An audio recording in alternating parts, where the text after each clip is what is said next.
आप सबका वापस से स्वागत है आई एम सुप्रीम के एक और नए एपिसोड में। और अभी तक हमने यहाँ पे देखा था कि लियन ने यहाँ पे कमांडर बैन को बोल दिया होता है सिटी का सारा काम है ना अभी थोड़ी देर के लिए ना तुम संभालोगे। यहाँ पे हम देखते हैं सेंट्रल आर्मी वापस से निकल चुकी है अपने रास्ते के ऊपर। और बाद में यहाँ पे हम देख रहे हैं सबके सब कमांडर के रूम में भेले होके ना यहाँ पे एक मीटिंग कर रहे होते हैं। और इस टाइम पे यहाँ पे अभी मीटिंग में वाइस कमांडर बोल रहा होता है कि सही में यहाँ पे बहुत अजीब है ये चीज़, यहाँ पे वो इंसान भी है क्या। मैंने आज तक यहाँ पे जो किलिंग इंटेंट यहाँ पे जो स्टूडेंट्स निकाल रहे थे ना आर्मी के अंदर वो काली कलर की वैसी किलिंग इंटेंट मैंने तो आज तक केवल ना सीरियल किलर्स में देखी है जो है ना खून के प्यासे होते हैं। वो ऐसे होते कि ना वो खून करने के देवता होते हैं। उनके बाद में अंकल डैश बोलते हैं कि है ना ऐसा एशियन टाइम्स में लेजेंड में कहा जाता है जब है ना बैटल बहुत ज़्यादा ब्लडी और है ना बहुत ज़्यादा क्रूल हो जाती है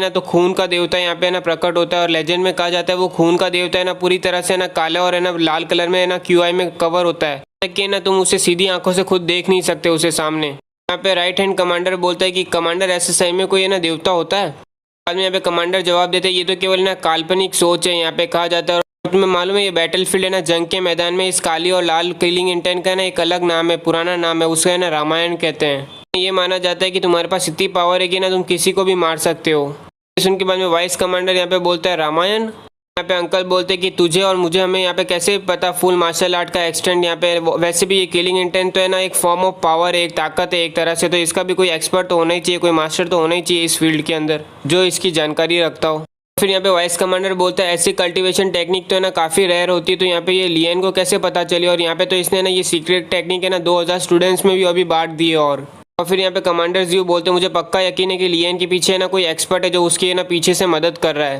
अगर हम ये रामायण वाली चीज़ को भी साइड में करें तो भी यहाँ पे वो केवल 15 साल का है, तब भी है ना वो सेकंड टायर है ना एल्केमिस्ट बन चुका है और साथ ही साथ 8 स्टार मार्शल आर्ट वॉरियर है। फिर भी ना उसकी असली ताकत है ना यहाँ पे ना वो ग्रेट मार्शल आर्ट मास्टर के बराबर आती है। अगर तुम यहाँ पे मुझे मारते मारते भी बोलो ना तो भी मैं यहाँ पे मैं रिफ्यूज़ करता हूँ कि है ना ऐसा हो ही नहीं सकता कि उसका कोई टीचर नहीं होगा। और ये सुन के यहाँ पे अंकल बोलते हैं तुम सही बोल रहे हो यहाँ पे, और जो उसे बैकिंग कर रहा है ना यहाँ पे वो प्रीटी सिग्निफिकेंट काफ़ी ताकतवर है, वो बड़ा आदमी है पक्का है ये तो। फिर यहाँ पे कमांडर जी बोलते हैं कि मार्शल आर्ट पार्ट के अंदर यहाँ पे मार्शल आर्ट लॉर्ड है ना ये कि ना इनके बराबर नहीं है। ऐसी अगर ये कोई बोल रहा है तो उसके पीछे सही में कोई ज़्यादा स्ट्रांग बंदा ही होगा, यहाँ पे ताकतवर बंदा तो हो पक्का वो। और वैसे यांगशी मेरे हिसाब से तुम्हें थोड़ा सा आइडिया है ना यहाँ पे, क्योंकि ना उसने जो टेक्निक यहाँ पे यूज़ की थी लियन ने यहाँ पे वो है ना लॉर्ड गुफेंग की स्पेशल टेक्निक है, great wind and cloud palm वाली टेक्निक। जहाँ तक कि मैं अफवाह और रूमर्स को जहाँ तक जानता हूँ यहाँ पे लॉर्ड गुफेंग ने यहाँ पे ना 5 डिसाइपल लिए थे अपने अंडर पूरी लाइफ में। सबसे एल्डेस्ट डिसाइपल हुशी था जो है ना अभी कुछ सालों पहले यहाँ पे मार्शल आर्ट सुवेनियर रोम में पहुंचा और वो होली सिटी के अंदर रहता है।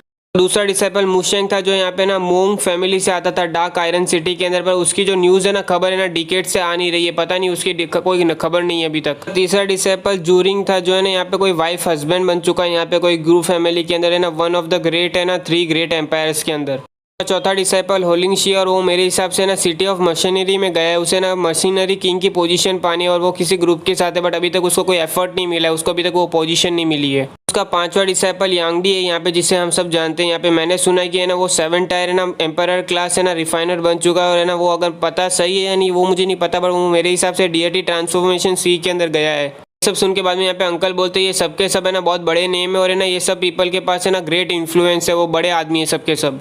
अंकल का बेटा बोलता है यहाँ पे पक्का लॉर्ड यांगडी तो पक्का नहीं होंगे, क्योंकि उन्होंने यहाँ पे जो अभी है ना लड़ाई हुई थी यहाँ पे टेंगशू के अंदर, उसके बाद उन्होंने कसम खाई थी कि वो टेंगशू के अंदर कभी वापस नहीं आएंगे।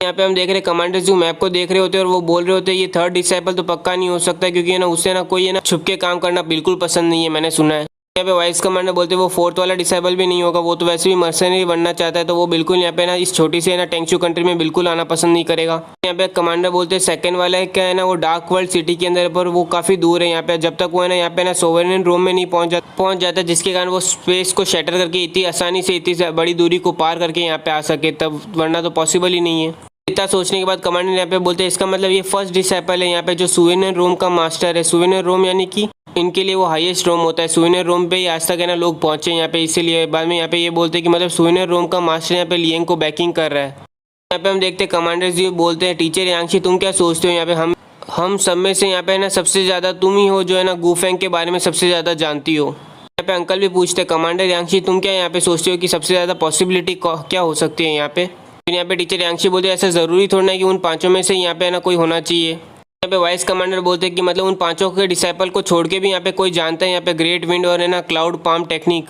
उनके टीचर यांगशी बोलती है ऑफकोर्स यहाँ पे मैंने कभी उन 5 से तो मैं मिली नहीं हूँ, बट मैं यहाँ पे इतना सर्टन हूँ कि यहाँ यहाँ पे मुझे इतना भरोसा है कि लियन ने यहाँ पे great wind and cloud palm technique है ना, उनमें से किसी से भी नहीं सीखी है। उनके बाद में कमांडर जो शॉक में बोलते हैं ऐसा तो नहीं कि, यहाँ पे टीचर यांगशी बोलती है ऑफ कोर्स यहाँ पे ना ये लॉर्ड गुफेंग खुद है, हिमसेल्फ है वो। तो मुझे यहाँ पे कोई ये बताए कि यहाँ पे ये क्यों शर्मा रही है इस बात को बोल के। उनके बाद में कमांडर यहाँ पे बोलते हैं गुफेंग ऐसा थोड़ी ना हो सकता है, यहाँ पे सबको ही जानते हैं यहाँ पे कि गुफेंग है ना टिंग माउंटेन में 15 साल पहले मरा जा चुका है, यहाँ पे सबको ये बात पता है। उसके बाद में टीचर यांगशी रोते हुए बोलते हैं यहाँ पे कोई भी ऐसा था नहीं इस धरती पे कि जो उसे मार सके। यहाँ पे मेरे हिसाब से उसे ना हैवी इंजरी हुई होगी और है ना उसके बाद है ना वो है ना अनजाने में यहाँ पे टेंगशू के अंदर आ चुका होगा ऐसे वैसे करके। मेरे हिसाब से लियन की किस्मत अच्छी थी इसलिए यहाँ पे वो है ना गुफेंग से मिला होगा और यहाँ पे बाद में गुफेंग ने ना उसे अपना डिसाइपल बना दिया होगा। हाँ यस ऐसा ही हो सकता है, यहाँ पे ये पक्का है ना लॉर्ड गुफेंग ही होंगे यहाँ पे। मेरा गट्स मुझे बोल रहे हैं, मेरे को मेरी ना ये सिक्स सेंस बोल रही है। ये सब तो ठीक है यहाँ पे, पर ये इतनी खुश क्यों हो रही है यहाँ पे। यहाँ पे हम देख रहे हैं ये तीनों के तीनों कंफ्यूज में कि यहाँ पे बिलीव करें या नहीं करें। यहाँ पे वो सब के सब सोच रहे होते हैं। बाद में यहाँ पे टीचर यांगशी बोल रही होती है ऐसा ही समझो ना, यहाँ पे ऐसा कौन हो सकता है कि उसके अलावा कि जो यहाँ पे इतना ना डी मैनर है ना इतना बदतमीजी करना सिखा सके। कमांडर जी बोलते मतलब तुम यहाँ पे कहना चाहते हो कि मिलिट्री बेकर मार्शल आर्ट सुवेनर रोम के यहाँ पे गुफेंग यहाँ पे केवल यहाँ पे अभी तक जिंदा ही नहीं यहाँ पे तक कि है ना वो करंटली यहाँ पे हाइडिंग कर रहा है, टेंगशू के अंदर छुपा हुआ है। और बाद में यहाँ पे टीचर यांगशी बोलती है यहाँ बिल्कुल यहाँ पे इसके अलावा कोई एक्सप्लेनेशन और हो ही नहीं सकता है यहाँ पे। फिर यहाँ पे अंकल बोलते हैं अगर ये लॉर्ड गुफेंग खुद है यहाँ पे तो उनके लिए यहाँ पे तो तिनका तो छोड़ो, यहाँ पे मार्शल लॉर्ड है ना यहाँ पे कुत्ते की ना टट्टी के बराबर भी नहीं होगा वो उसके लिए। तो उनके बाद में कमांडर जी बोलते हैं यहाँ पे अगर यहाँ पे हमारा अंदाजा सही है तो इसका मतलब कि है ना यहाँ पे किसी भी पावरफुल दुश्मन जो है ना यहाँ पे गुफेंग को है ना इंजर्ड कर सकता है, चोट पहुंचा सकता है। अगर उसे इस बारे में यहाँ पे पता चला तो यहाँ पे टेंगशू तो छोड़ो वो पूरा डार्क फेम एम्पायर को है ना यहाँ पे वो उड़ा कर देंगे उसे ढूंढने के लिए। यहाँ पे सुनते बाद में यहाँ पे अंकल चिल्ला के बोलते कि ये टॉपिक यहीं पे खत्म होता है, कोई भी इसके बारे में ना जरा सा भी ना और कहीं पे डिस्कस नहीं करेगा। यहाँ पे टीचर यांगशी बोलती है मैं सबसे पहले बता देना चाहती हूँ अगर ये इन्फॉर्मेशन किसी ने भी यहाँ पे पब्लिक को या फिर कहीं पर भी किसी को पता करी और उसकी वजह से वो डेंजर में खतरे में आए तो मैं खुद यहाँ पे यांगशी है ना उसको पर्सनली डिस्ट्रॉय करूँगी, ख़त्म करूँगी। इसने ये कह तो दिया बट देखा जाए ना तो रूम के अंदर जो भी है ना सबसे कम कल्टीवेशन है ना इसी का ही है यहाँ पे। ये सुन के बाद में अंकल बोलते हैं कमांडर यांगशी आप रेस्ट एश्योर रहो, हमारा ना सबका यहाँ पे रिलेशनशिप अच्छा है यहाँ पे ली फैमिली के साथ। यहाँ पे हम दोनों क्लोज ब्रदर है और वैसे देखा जाए तो कमांडर जियो ने भी यहाँ पे ना उससे ना मदद ही पाई है, तो इस मेरे हिसाब से कोई भी यहाँ पे इन्फॉर्मेशन लीक तो नहीं करने वाला। टाइम में बाद कमांडर जियो बोलते हैं कि अब समझ में आया उसकी मेडिकल टेक्निक इतनी इफेक्टिव क्यों थी, यहाँ पे वो इतना स्किल कैसे था। यहाँ पे उसने बी नंबर को भी ना जो सालों से मेरी बॉडी के अंदर फंसा हुआ था यहाँ पे वो उससे ना इतनी आसानी से कैसे निकाल लिया उसने। कमांडर जी बोलते हैं यांगशी तुम टेंशन मत लो, यहाँ पे रेस्ट एश्योर रहो, यहाँ पे सबके सब तुम्हारे दोस्त ही है ठीक है ना। और बाद में अचानक से एक बंदा आता है और बोलता है रिपोर्टिंग सर। यहाँ पे ये सोल्जर बोलता है जनरल यहाँ पे हमें ना गुड वाटर सिटी के अंदर है ना पहुँचने वाले हैं यहाँ पे, तो आप क्या चाहते हो कि हमें ना उससे होते हुए निकले या फिर हम यहाँ पे ना साइड से निकले उसके। बाद में यहाँ पे अंकल बोलते हैं गॉड वाटर सिटी का लॉर्ड यहाँ पे जोंग होंग मेरे हिसाब से फर्स्ट प्रिंस के लिए काम करते हैं, तो अगर अभी हम सिटिंग के अंदर जाएंगे ना सिटी के अंदर तो है ना वो डिसरिस्पेक्टफुल होगा, उसका अपमान करना होगा, तो क्यों ना सोच के बाद में वो सोल्जर को ऑर्डर दे ही रहा होता है कि ना चलो साइड से निकल जाते हैं। और बाद में वो यस कह ही रहा होता है, उतने बीच में हम यहाँ पे देखते हैं जीमे का आता है और वो बोलता है रुको। फिर यहाँ पे जीमे कमांडर को बोलता है कि यहाँ पे ना यंग मास्टर लिए ना इच्छा चाहते हैं कि ना वो अपनी आर्मी को थोड़ा आराम करने दे और साथ ही में वो उम्मीद कर रहे थे कि आप है ना हमें अलाउ करेंगे मुझे और है ना बाकी सब स्टूडेंट आर्मी को है ना यहाँ पे सिटी के अंदर जाके ना थोड़े सप्लाई गैदर करने के लिए। उनके बाद में अंकल बोलते हैं कि सप्लाई मांगने के लिए यहाँ पे क्या वो हमारी सही सप्लाई अभी इतनी जल्दी ख़त्म हो गई क्या। फिर यहाँ पे जीमेक जवाब देता है नहीं बट एक मिनट रुको मैं बताता हूँ आपको। वो अपनी आवाज़ बदल के यहाँ पे हम बोलता है कि यहाँ पे हम केवल है ना थोड़ा बोरोइंग कर रहे हैं, यहाँ पे उधार ले रहे हैं। यहाँ पे जब फर्स्ट प्रिंस से थोड़ा यहाँ पे जब वापस हम आएंगे तब हम रिटर्न कर देंगे। हम यहाँ पे देख सकते हैं वो लियन की ना एक्टिंग करने की कोशिश कर रहा होता है, तो हम देख सकते हैं इन सबकी शक्ल से कि वो समझ चुके हैं ये सब है ना लियन बोलने की कोशिश कर, लियन की एक्टिंग है। ये सुनते ही यहाँ पे हम देख रहे हैं अंकल का बेटा चिल्ला के बोलता है हम यहाँ पे ना लॉफुल आर्मी है, राइटफुल आर्मी है यहाँ पे कंट्री की, हम किसी को रॉब नहीं करते, तुम ऐसा सजेशन दे कैसे सकते हो। उतने में यहाँ पे हम देखते हैं अंकल उसे रोक रहे होते हैं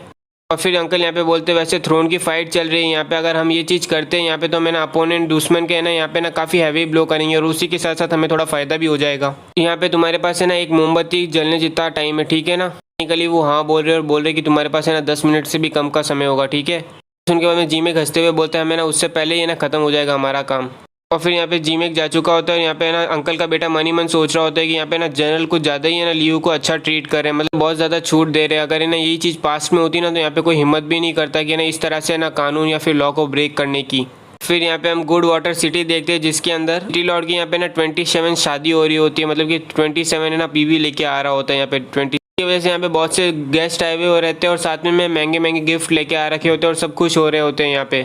में यहाँ पे सिटी लॉर्ड नोटिस करता है कि एक सोल्जर उसकी तरफ भागते हुए आता है और बाद में वो सोल्जर यहाँ पे सिटी लॉर्ड को बोलता है कि माय लॉर्ड यहाँ पे ना हम बहुत ज़्यादा ट्रबल में आ चुके हैं, यहाँ पे मुश्किल में आ चुके हैं, यहाँ पे अचानक से कोई आर्मी हमारे सामने आ गई है। और ये सुन के बाद में सिटी लॉर्ड यहाँ पे बोलता है कि कुछ नहीं, शायद तक कोई जनरल होगा, मुझे कॉन्ग्रेचुलेशन देने आया होगा यहाँ पे, बट मैं नहीं जानता था कि आसपास यहाँ पे कोई ना कैंप लगाया है, यहाँ पे मैंने तो नहीं देखा कोई कैंप। यहाँ पे हम देखते हैं जीमेक सबके सामने आता है और यहाँ पे चिल्ला के बोलता है हम वेस्ट एडवांस आर्मी है यहाँ पे जो है ना यहाँ से जा रही थी, तो यहाँ पे बस हमें ना सप्लाई मांगने आए थोड़ा। यहाँ पे जीमेक सिटी लॉर्ड को बोलता है कि आप जो कर रहे थे वो करते रहो, यहाँ पे हमें ना अपने आप को खुद ही मदद कर लेंगे हम अपनी, ठीक है। और फिर यहाँ पे हम देखते हैं सारे स्टूडेंट यहाँ पे ना टूट पड़ते हैं, यहाँ पे जो सामान उन्हें मिल रहा है वो सब कुछ उठा उठा के वो लेके जा रहे हैं पूरी तरह से, यहाँ पे यहाँ तक कि कोई ना उसका खाने का सामान भी नहीं छोड़ रहा है। यहाँ पे देख के मम्मी सिटी लॉर्ड चिल्ला के यहाँ पे बोलता है तेरी हिम्मत कैसे हो, यहाँ पे लोगों पकड़ो यहाँ पे, बट यहाँ पे सोल्जर्स बाहर आ ही रहे होते, उससे पहले यहाँ पे जीमेक अपनी तलवार निकालता है और बाद में एक वार करता है। और यहाँ पे हम देख रहे हैं उसके पीछे वाली बिल्डिंग आधी कट चुकी होती है यहाँ पे, और ये चीज देख के बाद में यहाँ पे हम देख रहे हैं मेरे के मुंह से कुछ निकल नहीं रहा होता है, मुंह खुला का खुला रह जाता है यहाँ पे। यहाँ से हम जीमेक को जाते हुए देख रहे होते हैं और बाद में एक बंदा पीछे से चिल्ला के बोलता है कि यहाँ पे जल्दी से आओ, यहाँ पे ना सिटी लॉर्ड ने ना पेशाब कर लिया अपनी पैंट में। और इसी के साथ आज का एक और एपिसोड कंप्लीट होता है। उम्मीद करता हूँ कि आपको ये एपिसोड अच्छा लगा और मुझे पता, और सॉरी गाइस वो थोड़ी देर हो गई आज अपलोड करने में। तो अगर आपको ये एपिसोड अच्छा लगा हो तो लाइक कीजिए, सब्सक्राइब कीजिए और कमेंट सेक्शन तो अपना चालू ही है।